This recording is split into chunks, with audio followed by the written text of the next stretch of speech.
మనమే black మెన్‌ని create చేద్దాము. ఆ బాగి చచ్చిపోయేలా చేద్దాము అని మనోహరి చెప్పిన ప్లాన్ ప్రకారం కూడా మనోహరి రణ్వీర్‌కి ఫోన్ చేసి మొత్తం వివరిస్తుంది. అలాగే మనోహరి చేస్తానని రణ్వీర్ చెప్పి బ్లాక్ మెన్ లాగా రెడీ అయిపోయి చేతులకి నల్ల మాస్కులు, మొత్తం నల్ల డ్రెస్సు, ముఖానికి కూడా నల్ల మాస్క్‌తో రణ్వీర్ రెడీ అయిపోతూ ఉంటాడు. తర్వాత కాసేపటికి అమర్ వల్ల గేటు బయట బ్లాక్ మెన్ డ్రెస్‌లో ఒకరు కనిపించటంతో మనోహరి రణ్వీర్ బ్లాక్ మెన్ డ్రెస్‌లో వచ్చేశారు అని కిటికీలో నుంచి చూసి యాదమ్మ చాలా సంతోషంగా చెప్తూ ఉంటే, "చెంబా నువ్వు చెప్తున్నది నిజమేనా?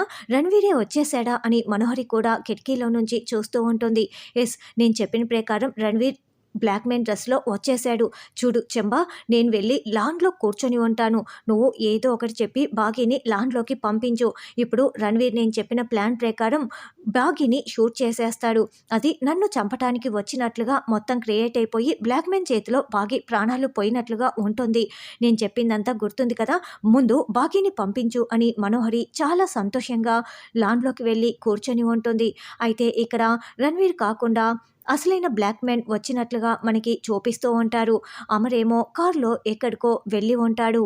ఇక చెంబా బాగీ దగ్గరికి వెళ్ళి ఏదో చెప్పటం వల్ల, సరే పద వెళ్దాం అని బాగీ వస్తూ ఉంటే బాగీ వెనకాలే చెంబా వస్తూ ఉంటుంది. ఇక మనోహరికి మాత్రం రణ్వీరే బ్లాక్ మెన్ డ్రెస్‌లో వచ్చాడని అనుకుంటూ లాన్‌లో దర్జాగా కాలు మీద కాలు వేసుకొని కూర్చొని బుక్ చదువుకుంటూ ఉంటుంది. ఇక ఆ బ్లాక్ మ్యాన్ డ్రెస్‌లో ఉన్న వ్యక్తి మాత్రం మనోహరి వెనుక వైపు నుండి దూరంగా ఈసారి చిన్నపాటి గన్‌తో గురిపెట్టి ఉంటాడు. బాగీ చెంబా గుమ్మం దగ్గరికి రాగానే బ్లాక్ మెన్ గన్‌తో షూట్ చేయటంతో మనోహరి కెవ్వుమని కేకలు పెడుతూ ఉంటుంది. మనోహరి ముఖమంతా కూడా మనకి రక్తపు మడుగులో పడిపోయిందే అన్నట్లుగా చూపిస్తూ ఉంటారు. మనోహరి కేకలు విని బాగీ చాలా షాకింగ్‌గా చూస్తూ ఉంటుంది. ఇప్పటికైనా మనోహరికి కనీసం బుల్లెట్ తగిలిందా లేదా అన్నది రానున్న ఎపిసోడ్‌లో తెలుసుకుందాం.